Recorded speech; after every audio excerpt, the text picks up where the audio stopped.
Alright, so good morning everyone. Today, we will discuss the technology for teaching and learning in elementary days.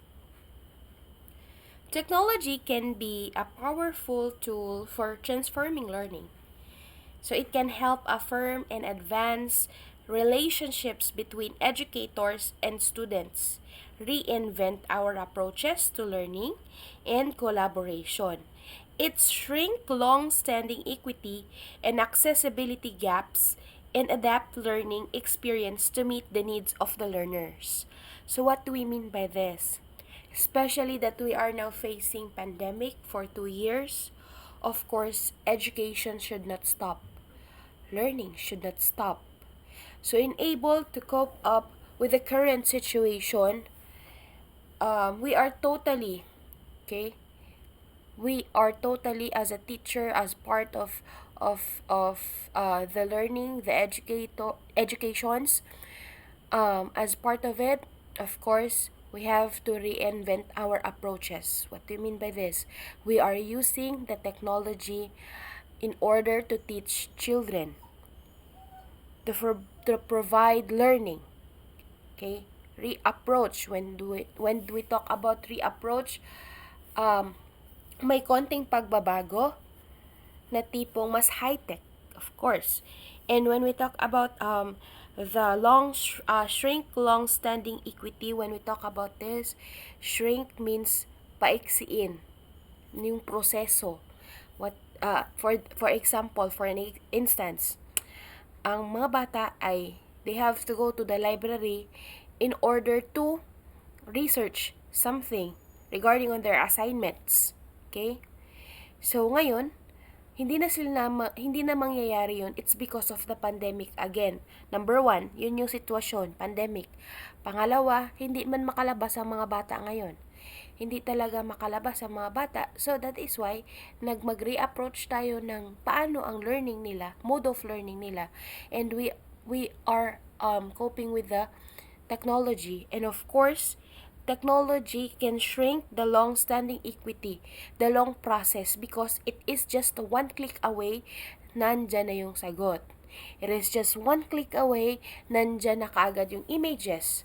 So, it's just one click away, it solve all the problems, tipong, nandyan yung mga kailangan ng mga bata. Alright? So, and of course, the accessibility gap. Children can access the internet, but we should be very careful. As a parent then, we should be very careful. Teacher, us, can access the internet as well, the technology as well, and parents too can access the internet as well. So of course, our schools, community colleges, and universities should be incubators of exploration and invention. So educators should be collaborators in learning. So seeking new knowledge and constantly acquiring new skills alongside their students. Education leaders should set a vision for creating learning experience that provides the right tools and supports for all learners to thrive. So when we talk about this, of course, as educators, we should get along with the learners by learning how to use technology, the right technology in every subject. So technology is also part in 21st century, it is also part of the curriculum. All right. So kagaya niyan, may mga teachers tayo na traditional teachers. So, paano sila makakapag-cope up ngayong pandemic, ngayong online classes na? Okay, so of course, they have to learn the basic skills on the internet or in the technology. Paano gagamitin? Paano magkiklik? Anong ikiklik? No? Especially that they are having their Zoom meetings, they're having the Google Meet, they're using the Google Meet, and of course, paano nila ma-reinvent yung mga technologies na tipong it is fun at the same time yung attention ng mga bata is nandun pa rin sa klase. Alright? So, paano yung mga teachers, ma'am, na tipong tipong nakabox na talaga sila, yung tipong parang nag-stuck na lang sila dun sa traditional na being a traditional teachers. So of course,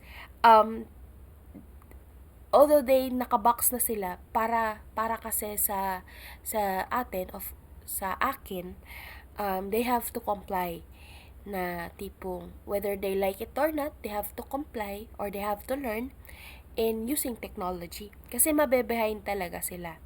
And of course, even us as a teachers, whether you are traditional teachers, whether you are a 21st century na teachers, of course, you are willing to learn again and again.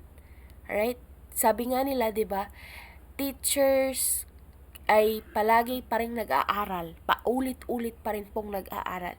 And totoo po yan. Especially ngayon na inaaral ulit ang technology on how we use or the right usage of technology in order to deliver learning sa mga bata. Alright?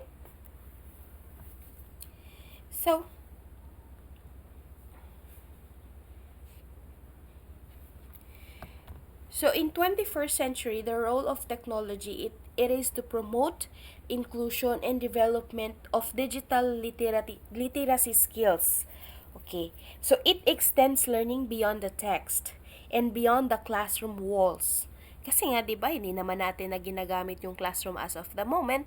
So yung technology, it extends yung classroom walls. So whether you are in the school, ang teacher nasa school, estudyante ay nasa sa bahay, no? Nasa bahay. So doon sa bahay, it is considered as a classroom via technology. Okay? Or whether kagaya ngayon, college tayo, online class. Kahit naglalaba tayo, nakikinig tayo sa teachers natin, pumapasok tayo sa klase na habang naglalaba, naghuhugas, nagluluto. So by that, it extends classroom na wall. Okay? Hindi lang nag-stop doon sa school ang classroom. So nag-e-extend siya kung saan ka man. Kagaya niyan, mag-discuss lang si ma'am ngayon, punta muna ako ng Robinsons, habang nakikinig ako sa kanya, mag-grocery ako. So, pasok pa din yun siya. Parte pa rin din yun siya ng classroom mo kasi dinala mo dun eh. Because technology, you can carry your technology, your gadgets, whether it's laptop, it's cell phones, as long as nandun yung mode of learning. Alright? So, that's the setup.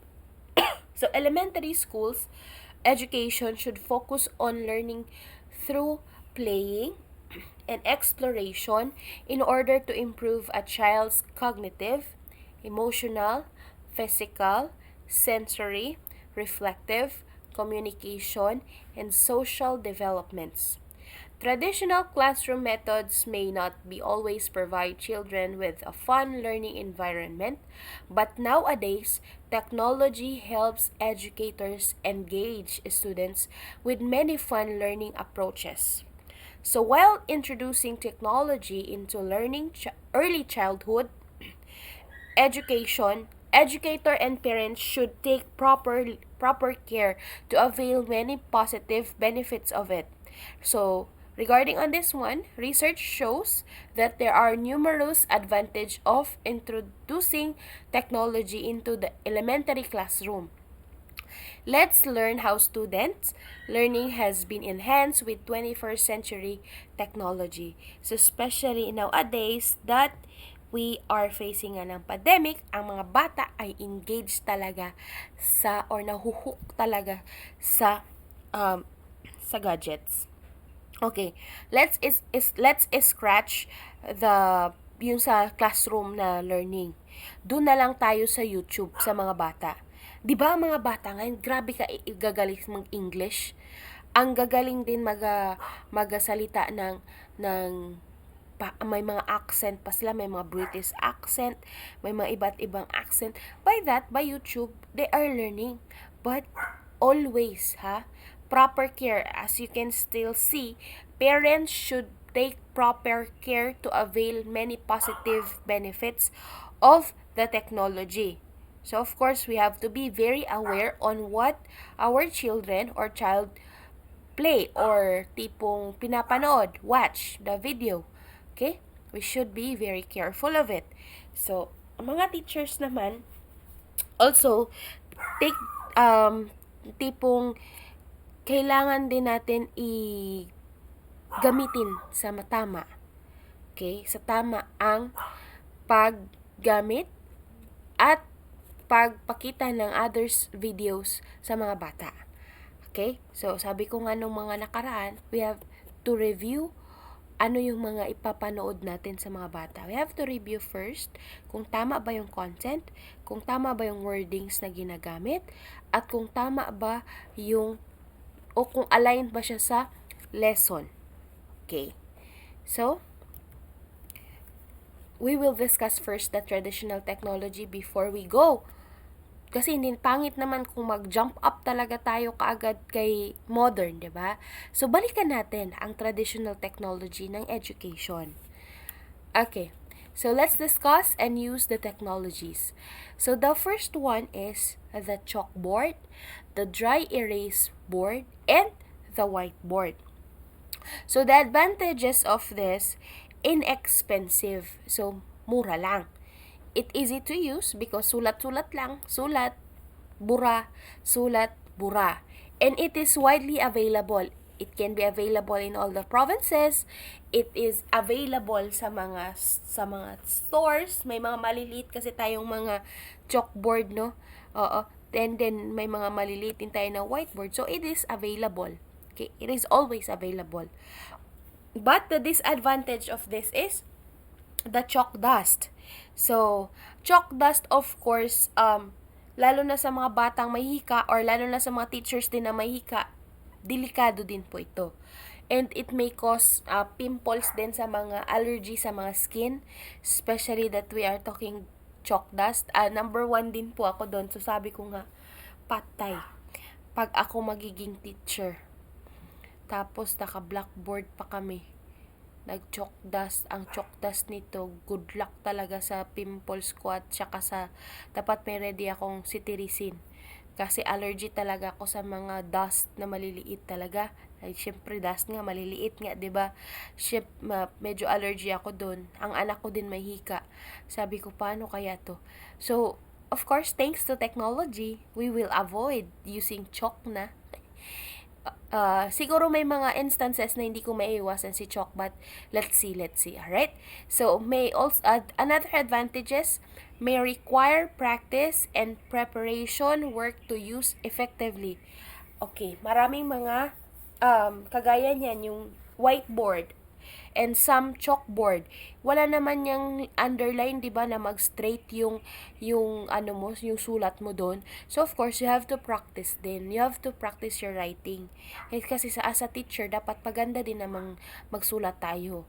Kasi hindi rin naman kaaya-aya sa mga estudyante kung ang sulat ni teacher ay papunta ng langit, ang iba papunta na sa baba. Okay, dapat practicein. Next, we have the overhead projectors. Yes po, you heard it right. Part po siya ng traditional technology. So as you can see, advantage, bright, can be used under irregular lighting. Use different colors, prepare materials well before class, and face students while writing. So the advantages of this, yung tipong ito na yung malapit sa katotohanan na ng technology, kasi nga may mga makukulay na siya, pwedeng makagamit na ng pictures, palalakihin yung mga pictures kasi nga projector. But the disadvantage of this is bulky, malaki itong projector na to, na yung overhead, malaki ito, and difficult to transport. That is why there are certain or designated areas lang na meron ang school, kagaya ng AVR or the audiovisual room. Doon lang nakikita si projector because unang-una mahirap siyang i-transport kasi malaki nga talaga siya. And of course, user must stand in one place. So, hindi pwedeng maglakad-lakad yung user nito. And of course, as a teacher, kailangan we own the stage, we own the platform. Okay? So, hindi lang tayo nakastand lang dyan na nagaturo-turo. We have to look around, to roam around. Bakit? Kasi habang katuro ka dyan sa projector, may natutulog, hindi mo alam kasi nakapatay yung yung ilaw niyan eh. Kailangan patayin yung ilaw in order to see the pictures on the screen. So, baka may nagharutan na dyan, hindi mo alam. So, yun ang disadvantage kasi nasa isang lugar lang si teacher. So, and also may require extra preparation, and a transparency film is somewhat expensive. So, as you can observe, no, when we use the overhead projectors, kailangan ng extra preparations sa mga gamit. Kasi nga, sometimes, nag-prepare ka na kagabi, na random test mo na kagabi, pagdating ng klase, nawawala na naman yung ganito, hindi mo na naman ma-open, paano ulit yung pagpalakin or enlargement. Of course, pagpasok pa lang ng mga estudyante, ready ka na. So, extra preparation talaga yun. And of course, transparency film, mahal po ang film. Kahit po sa camera dati, 'di ba? Yung mga camera dati, minsan magpi-picture tayo yung saan lang talaga yung lugar na worth it picturean. It's because of the expensive film. Okay? So part pa rin pala siya ng film yung overhead projector. So, may film na gagamitin. So, expensive naman yun. Pwede naman yun at the expense of the school, but sometimes, lumalabas talaga sa ang pera ni teacher sa sariling bulsa. Alright? Next. The slide projector. So, the advantage of this is the vivid color can be run automatically. So, ito na yung medyo high-tech na konti kay overhead projector. So, it runs automatically and inexpensive din. So, the disadvantage of this can easily be misaligned, trays spilled easily, must be shown in a dark room, cannot easily change the order of the slides. So, yun lang. Kung may mga gusto kang babaguhin, hindi mo kaagad mababago. And of course, pag misalign mo siya, yung tipong malalakad ka, tapos yun pala na hagip ng hangin. So, pag hagip ng hangin, na-align na, nasa taas na yung ano mo, nasa taas na yung ano, tapos yung makikita mo na lang puting-puti. So, can you imagine the slide projector? Try to imagine the slide projector. I'm sure naabutan nyo pa rin itong slide projector. Alright. Okay, so tapos na tayo mag-imagine, no. So of course we are going to the next technology, which is the TV, VCR, the film, and the DVD. So, example, presentation of films, clips, or movies in general sense rather than a specific format. But you might also consider what are the advantages or disadvantages of the given format. So, of course, 'di ba minsan may mga lessons si teachers na requires talagang manood ng movie. Okay, and sometimes sama-sama tayo sa isang room, manunood ng movie, and then we will make a reflection regarding on that movie or the short films. So, it is aligned naman as long as it is aligned sa lesson, wala naman pong problema. Let's talk about film. Ito na naman si film. Alright? So, advantages, it is a multimedia format. Jockstra possess time and space, color, depicts movement, animation, process, time, and space. Next, the disadvantages. So we have the equipment is heavy and inexpensive and expensive. Film is expensive and requires subdued light. Requires knowledge of equipment. So of course, you have to know ano yung gagamitin mo din. So marami minsan si film, marami pong pipindutin. Okay? And of course, kailangan yung light hindi masyadong maliwanag. Dapat dim lang yung light niya para makita agad. Okay. Difficult to use only segments of a film. Usually takes up most of a class period. And of course, a film is very, very fragile. That is why film tears and breaks easily. Okay, next is the video. Advantages, easy to operate. Use of TV doesn't necessarily require lower lights. Easily move forward and backward for specific segments of a film. May be edited for tailor-made instructions. So the disadvantage of this,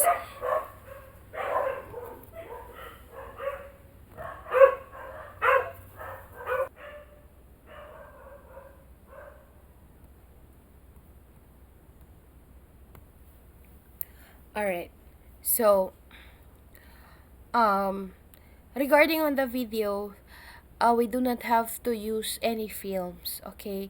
But we can easily move forward and backward for the specific lang na situation sa isang movie. Alright? So, sometimes ginagawa to ng mga teachers natin or kung naabutan nyo pa. Kasi ako naabutan ko dati yung tipong i-forward na lang ng teacher kasi hindi naman dun yung highlights ng kwento or hindi naman dun yung highlights na sinasabi niya or hindi naman dun yung part na yun kagaya ng especially that we are watching Pearl Harbor in history. So, kailangan si Pearl Harbor, i-skip dun yung kung saan lang talaga yung pinaka-highlight ng movie. Kasi si Pearl Harbor na movie is 3 hours ang tagal. So, of course, kung 3 hours ka sa loob, yung ibang mga subjects masasagasaan na. So, pino-forward ng teachers namin. Okay? Yun yung advantages doon kay video.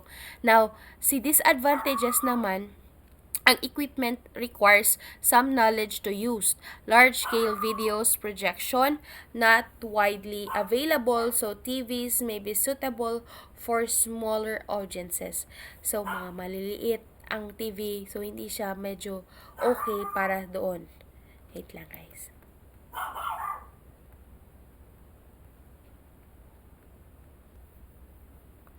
Okay, I'm really sorry for that.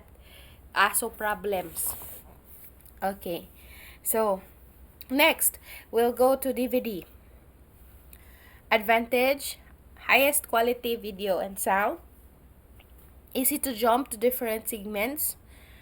Can use a computer and computer projector to show video media is compact and easily to transport.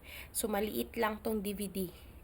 Compared to the video na tipong i-forward and backward kasi sometimes mas malaki kasi si video na tape kaysa kay DVD. Alright, next. Disadvantages. It is a new technology, so equipment may not be widely available. Ito yung yun yung bago pa ito yung DVD. Okay, next. The room. The room is of course part of the traditional and the room is our second home. Okay? Nung mga bata pa tayo. So, rooms are often thought of as a technology, of course. Kasi ginagamit natin siya. But also, it is a environment in which you can teach. You teach can sometimes help or hinder learning. So, there are, regarding on the room, supposedly, dapat may two driving questions when in regards to the space in which you teach. Okay, number 1 po na tanong dyan. Is the room conducive for learning? Okay, sulat ko na lang.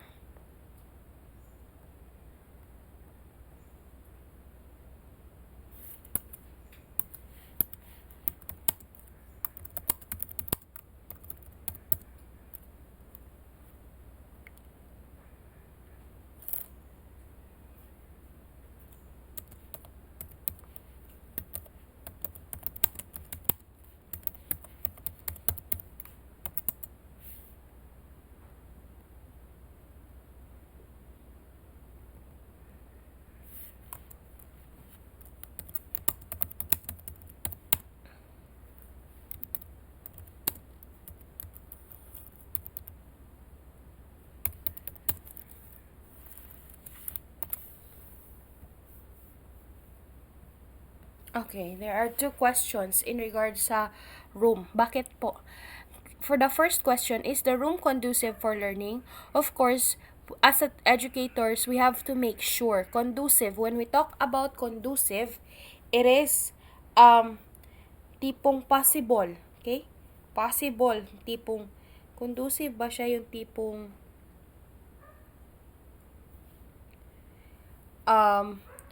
hindi mabakalat, hindi ba maliit ang space. When we talk about conducive learning environment, it is a platform devoid of both physical intimidation and emotional frustration, and which allows for a free exchange of ideas. So, dapat ang room ninyo ay hindi nakaka-stress, hindi nakaka-frustrate. Ibig sabihin, malawak. Kasi, pag ang room mo ay maliit, tapos ang estudyante mo ay 60, Diyos ko, nandun na yung frustration kaagad. Hindi lang sa mga bata, pati sa teacher. Okay? Bakit kaya, ma'am? Eh, syempre, ganyan na rin yan kadikit-dikit yung mga bata. Halos wala ng madaanan, magulo pa. So, of course, pag 60 ang student mo, dapat ang room mo is wider. Double or triple ang laki ng room mo. And that is what we call conducive for learning. Paano kung 60 ang students mo? At the same time, maliit ang room mo.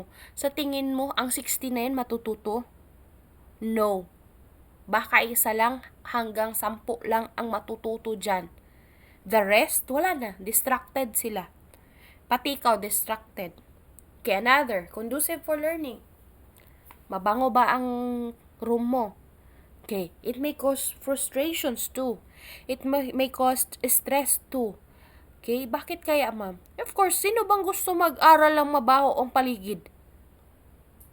Another, is the room conducive for learning, especially that, makalat.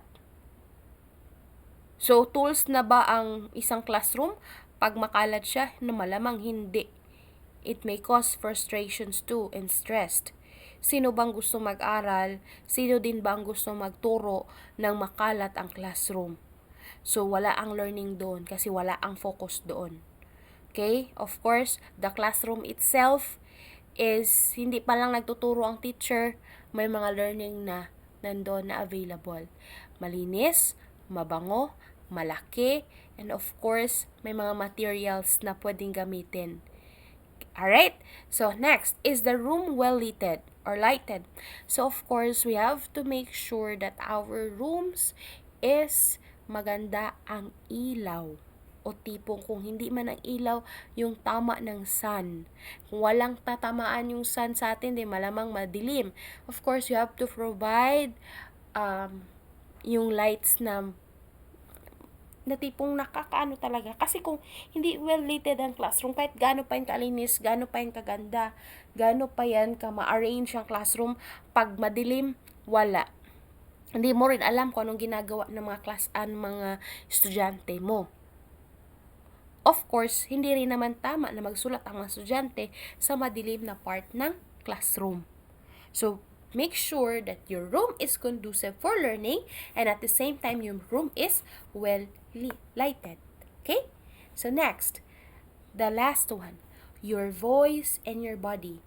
As I said earlier on our first part of our class, that us is part of the visual aids. Your voice is part of the visual aids. Your body is part of the visual aids. Because your voice and your body are probably the last thing you think as of technology. But these were the two tools you will use the most when communicating with the students. So, si voice and si body is the universal technology that can be used from traditional up until now. Okay? When we talk about voice sa online learning, kahit hindi pa mag-camera on si teacher, kung nandyan yung boses ni teacher, nagsasalita si teacher, nag-e-explain si teacher, then it is part of the visual aids. Okay? Of course, sabi ko nga, dapat yung voice, well-modulated. Yung voice, yung dapat magsalita siya, yung alam talaga ni teacher, ano ang pinagsasabi niya. Hindi yung tipong magsabi, okay class, ganito kasi yan. Yun. Tama yun. Oh, yun na yun. Ang ano ma'am? Ang ano yung yun? Di ba may mga teacher tayong yun? Yun, ganito yun. Okay. So of course, you have to be make sure that you have to make sure na you studied well your lesson na ituturo sa mga bata. Kasi mahirap na, kung mali ang tinuro mo, maa-adapt nila yon. Of course, sa elementary, mas pinapaniwalaan nila yung teacher kaysa sa mga magulang nila. For an instance, sabi ni mama, mali ito anak, ito ang tamang answer. Sabi ni teacher, ganito, ganyan daw yun eh. Yan ang tama eh. So of course, mas maniniwala ang mga bata kay teacher kasi si teacher ang nagturo. Kaya nga, teacher, siya ang nagturo. Ibig sabihin, yun yung tama. And we have to avoid that practices na tinuturuan natin ng mga mali ang mga bata. It's because mali ang information na natanggap natin or na-research natin or mali ang interpretation natin. We have to avoid that. Iba pa naman tayo. Iba pa naman ang ibang mga teacher na tipong kung yun na yun. Ay, yan ang natutunan ko. Yan ay talaga ituturo ko. We have to avoid that practice. Okay? And our body, we should take good care of our body as a teacher because ito ang puhunan natin. Ang voice at yung katawan natin, ang puhunan natin in providing learning sa mga students, sa mga bata. Okay, aside from taking good care of our bodies, of course, personal hygiene is very, very important thing or a very, very important factor. Okay po ba tayo doon? Okay, now let's move on kay information and communication technology in education. So, or the ICTN in education. So, information and communication technology in education is the mode of education that use information, communications, technology to support, enhance, and optimize the delivery of information. Ito yung sinasabi ko sa iyo. It's just a one click away, nandyan na yung sagot. One click away, nandyan na yung research. Or one click away, nandyan na si teacher. So, as you can see on the screen, si laptop ay naging library na sa mga libro. Okay, we have the e-books, we have the e-manuals. What do you mean by e-manuals? Yun yung high-tech na ng mga book, yung tipong may book ka na nga sa library, may book pa sa loob ng internet. So, the ICT can impact student learning when teachers are digitally literate and understand how to integrate it into curriculum. Okay? So, sabi nga dito, dapat si teacher is literate. Ibig sabihin, alam paano gamitin ang technology. Okay. So, how ICT is used in education? So, ICT enables the use of innovative educational resources and the renewal of learning methods, establishing a more active collaboration of students and the simultaneous acquisition of technological knowledge. So, we have various devices in technology in ICT. So, it is the inclusion of the access of course materials through remote devices and the online digital repositories for lectures, course materials, and digital library. So, yes, meron na rin tayong digital library. So, as you can still remember yung sa mga first part, diba, si laptop ay kinuna ng libro. So, we have the digital library. So, online or cloud-based academic management system. So, dito number 1, ito ang pinaka-perfect example here in Palawan is the PNS po. PNS. Meron silang online-based academic management system. And of course, the employing the flipped classroom concept. So, when we talk about flipped classroom, ito yung tipong pabago-bago ng classroom, no? Flipped classroom is an instructional strategy and a type of blended learning. Ito yung sinasabi ko sa inyo na merong face-to-face, meron ding naka-online. So, just imagine the scenario, may ibang classmates kayong naka face-to-face, may ibang classmates kayo sa ibang baryo na naka-online. So, you are sa isang klase lang. So that is part, and it is which aims to increase students' engagement and learning by having student complete readings at their home and work on a live problem solving during class time. So dito kunyari, nagkaklase tayo. So, kunya sabihin ko, okay, as you can see guys on the screen, so may nandyan yung mga link ng mga modules. So, habang nagkaklase ako, sasabayan ninyo ako by reading that materials. Okay. At the end of our lesson, meron kayong sasagutan dyan sa last page para siyang modular type. Okay? So, para siyang modular type. Next. Module type na learning at the same time nagkaklase si teacher. Hindi lang yung module alone. Nagmo-module at the same time yung module yung materials ng mga bata at the same time nagkaklase si teacher online. That's the flipped classroom concept. Now, making use of handheld computers, tablet computers, audio players, and projectors devices. So, that is a part of ICTs na. Okay. Why measure ICT and education? So, the policymakers accept that ICT and education can help the students to compete in a global economy by being part of a skilled workforce and facilitate social mobility by enhancing learning experience and providing new set of skills. So, of course, technology provides a new set of skills. Diba dati we have the engineers, doctors, teachers, etc. Ngayon may mga course na ICT. Mga magagaling sa computer, mga magagaling sa technology. Okay. Reaching more students with a massive open online courses or what we call the MOOCs. Okay, massive open online courses. For this MOOCs, massive open online courses, ito yung mga TESDA, 'di ba? TESDA ngayon, it can be reach out via online, okay? Or tipong it can, and other courses din na tipong pwede din siyang ma-access na kunyari ako gusto ko mag-testa, so mag-online na lang ako. So, MOOCs or a massive open online course is an online course aimed and unlimited participation and open access via the web. So, pinaka-perfect examples kay MOOCs is the TESDA. Okay, and other courses kagaya ng masteral. So, abot kamay na lang no kay online classes lang man ang masteral ngayon. Doctorate. So, part siya ng MOOCs. Okay, next. Facilitating the training of faculties. So, of course, pwede tayong mag-training. Some colleges, some universities, especially yung mga teachers na hindi pa magaling sa computer, hindi pa magaling sa technology, of course, they facilitate on how to use.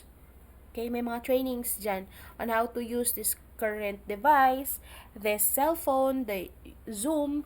So, may mga ganong pakulo ang mga colleges and universities.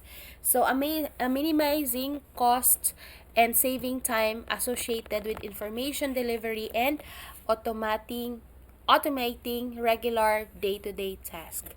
So, napapabilis ni technology ang mga task ng teachers at the same time ng student. So, improving the administration of institution to enhance the quality and efficiency of service delivery. Okay, so as you can see on the screen, we have two teachers. The first teacher or teacher A is teacher with traditional technology, and on the second one is teacher with digital technology. Now, you have to choose which is which. Are you a teacher A or are you a teacher B? Try to reflect. Alright, so that would be all. Thank you for listening for me today. For our next video, we will be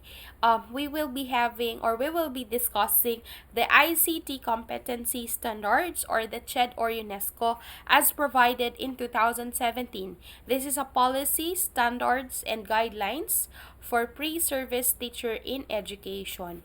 Okay, so I hope you learned something from this discussion. I hope you stay well and stay safe, everyone. Have a great day ahead. Bye-bye.